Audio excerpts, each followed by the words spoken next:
ನಮಸ್ಕಾರ ರೀ, ಹೇಗಿದ್ದೀರಾ? ಎಲ್ಲರೂ ಆರಾಮಾಗಿದ್ದೀರಾ ತಾನೆ? Welcome back to our channel. ಇವತ್ತಿನ ವಿಡಿಯೋ ಬಂದು ಸಿಂಪಲ್ಲಾಗಿ ಬನಾನಾ ಪ್ಯಾನ್ ಕೇಕ್ ಹೇಗೆ ಮಾಡೋದು ಅಂತ ತೋರಿಸ್ತಾ ಇದ್ದೀನಿ.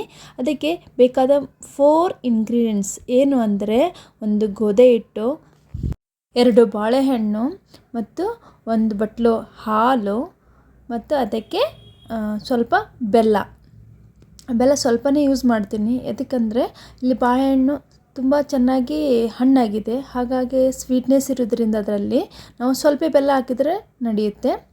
ಫಸ್ಟ್ ಅದು ಬಾಳೆಹಣ್ಣೆಲ್ಲ ಕಟ್ ಮಾಡ್ಕೋತೀನಿ, ಅದನ್ನು ಚೆನ್ನಾಗಿ ಸ್ಮ್ಯಾಶ್ ಮಾಡಿ ಅದಕ್ಕೇನೆಂದರೆ ಸ್ವಲ್ಪ ಬೆಲ್ಲ ಹಾಕ್ತಾಯಿದ್ದೀನಿ. ಬೆಲ್ಲ ನಿಮ್ಗೆ ಹೇಗೆ ಬೇಕೋ ಹಾಗೆ ಸ್ವಲ್ಪ ಅಡ್ಜಸ್ಟ್ ಮಾಡ್ಕೋಬೋದು. ಇಲ್ಲಿ ಬೆಲ್ಲ ಮತ್ತು ಬಾಳೆಹಣ್ಣು ಚೆನ್ನಾಗಿ ಮಿಕ್ಸ್ ಆಗಬೇಕು. ಮೆತ್ತಗೆ ಆದಮೇಲೆ ಅದಕ್ಕೆ ಸ್ವಲ್ಪ ಗೋಧಿ ಹಿಟ್ಟು ಹಾಕೋತಾ ಹೋಗಬೇಕು. ಆಲ್ಮೋಸ್ಟ್ಲಿ 1 ಬಟ್ಲೆ ಇದೆ ಗೋಧಿ ಹಿಟ್ಟು. ಸ್ವಲ್ಪ ಹಾಕೋತಾ ಹೋದ್ರಿಂದ ಲಂಪ್ಸ್ ಬರೋದಿಲ್ಲ. ಅದಕ್ಕೆ ಎಷ್ಟು ಬೇಕೋ ಅಷ್ಟು ಹಾಲು ಮಿಕ್ಸ್ ಮಾಡ್ಕೋತಾ ಹೋಗಬೇಕು. ಆಲ್ಮೋಸ್ಟ್ ಇಲ್ಲಿ ನಾನು 1 ಬಟ್ಲು ಯೂಸ್ ಮಾಡಿದ್ದೀನಿ. ನಿಮಗೆ ಅದರಿಂದ ಎಷ್ಟು ಬೇಕಾಗುತ್ತದೆ ಹದ ನೋಡಿ ನೀವು ಮಾಡ್ಕೋಬೋದು. ತುಂಬ ಚೆನ್ನಾಗಿ ಮಿಕ್ಸ್ ಮಾಡಬೇಕು, ಒಂಚೂರು ಲಂಪ್ಸ್ ಇರಬಾರ್ದು, ಫುಲ್ ಸ್ಮೂತ್ ಬ್ಯಾಟರ್ ಆಗಬೇಕು.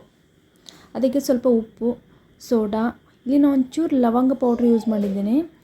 ಏಲಕ್ಕಿ ಪೌಡ್ರನ್ನು ಯೂಸ್ ಮಾಡ್ಬೋದು, ಆದರೆ ಇಲ್ಲಿ ಮಳೆಗಾಲ ಇರೋದರಿಂದ ನಾನು ಲವಂಗ ಯೂಸ್ ಮಾಡಿದರೆ ಮಕ್ಕಳಿಗೆ ಶೀತ ಆಗಲ್ಲ ಅಂತ ಯೂಸ್ ಮಾಡಿದ್ದೀನಿ.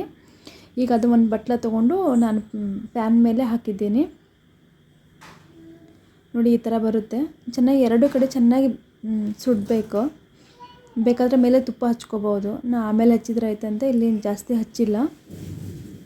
ಸೊ ನೋಡಿ ಈ ಥರ ಬಂದಿದೆ, ಸ್ಮೂತಾಗಿ ಬರುತ್ತೆ, ತುಂಬ ಟೇಸ್ಟಿ ಇರುತ್ತೆ. ಒಂದ್ಸಲ ಟ್ರೈ ಮಾಡಿ ನೋಡಿ. ಇದೆಲ್ಲರೂ ಇಷ್ಟಪಡ್ತಾರೆ, ಚಿಕ್ಕವರಂತ ಅಷ್ಟೇ ಅಲ್ಲ ದೊಡ್ಡವ್ರಿಗೂ ಇಷ್ಟ ಆಗುತ್ತೆ. ಒಂದ್ಸಲ ಟ್ರೈ ಮಾಡಿ ನೋಡಿ. ಹೆಲ್ದಿ ರೆಸಿಪಿ ಇದೆ. ಗೋಧಿ ಹಿಟ್ಟು, ಬಾಳೆಹಣ್ಣು, ಹಾಲು, ಬೆಲ್ಲ ಎಲ್ಲನೂ ಹೆಲ್ದಿ ಐಟಮ್ಸ್ ಇರೋದರಿಂದ ಯಾರು ಬೇಕಾದರೂ ತಿನ್ಬೋದು. ಬಟರ್ ಯೂಸ್ ಮಾಡಿ ನಾವು 5 ರಿಂದ 6 ಮೀಡಿಯಮ್ ಸೈಜ್ ಪ್ಯಾನ್ ಕೇಕ್ ಮಾಡ್ಬೋದು. ಚೆನ್ನಾಗಿರುತ್ತೆ, ಮಾಡಿ ನೋಡಿ ಒಂದ್ಸಲ ಟ್ರೈ